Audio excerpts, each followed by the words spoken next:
మరి 10 ఏళ్లుగా తెలంగాణ వెళ్ళినటువంటి బీఆర్ఎస్ నాయకులు ఏనాడైనా మీరు ప్రజా సమస్యల్ని పట్టించుకున్నటువంటి సందర్భం ఉందా? ఏనాడైనా మంత్రులే కలుసుకోలే కదా. ఆనాడు ఎమ్మెల్యేలకు కూడా మీరు అపాయింట్మెంట్ ఇవ్వనటువంటి చరిత్ర మీది. మీరు ప్రజల సమస్యలకు మీకు ఎక్కడా కూడా అవగాహన లేదు. మీకు చేతనైతే ముఖ్యమంత్రి మంత్రులను కలుసుకోండి. మీ ఏదైనా సమస్య ఉంటే ప్రభుత్వం దృష్టికి తీసుకురండి. ఒక కన్స్ట్రక్టివ్ క్రిటిసిజం చేయండి. అంతే తప్ప మీ అవకాశ రాజకీయాల కోసం, స్వార్థ రాజకీయాల కోసం ఏది పడుతుంది మాట్లాడితే ఇవాళ తెలంగాణ ప్రజలు మిమ్మల్ని సహించరు. ఇక బీజేపీ నాయకులు కూడా మాట్లాడుతారు. మరి దాదాపు 11 సంవత్సరాలుగా కేంద్రంలో అధికారంలో ఉన్నది బీజేపీ కదా. మరి మీరు తెలంగాణకి ఏం చేసిరో చెప్పండి. ఇవాళ ఆనాడు విభజన చట్టంలో ఉన్నటువంటి హామీలు అమలు చేశారా? తెలంగాణకు ఒక ఐఏఎం తీసుకురాలే.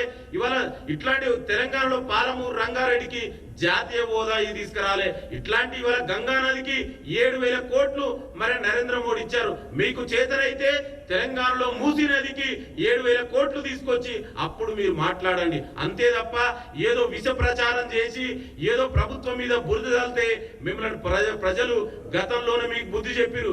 ఏదైనా మానండి. ఒక కన్స్ట్రక్టివ్ క్రిటిసిజం చేయండి. ఈ ప్రభుత్వం సలహాలు సూచనలు తీసుకోవడానికి ఈ ప్రజా ప్రభుత్వం సిద్ధంగా ఉంది. మీరు 10 ఏళ్లలో ఏనాడు కూడా ప్రతిపక్ష పార్టీల నుంచి సలహాలు తీసుకోలే. కానీ ఇవాళ ప్రజా ప్రభుత్వం తీసుకోవడానికి సిద్ధంగా ఉంది.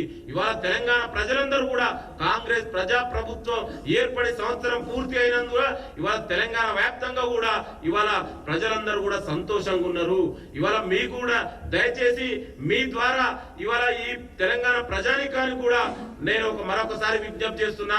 10 ఏళ్ల బీఆర్ఎస్ పాలనకు, సంవత్సరం కాంగ్రెస్ ప్రజా పాలనకు ఆ డిఫరెన్స్ ఇవాళ తెలంగాణలో చాలా స్పష్టంగా కనబడుతుంది.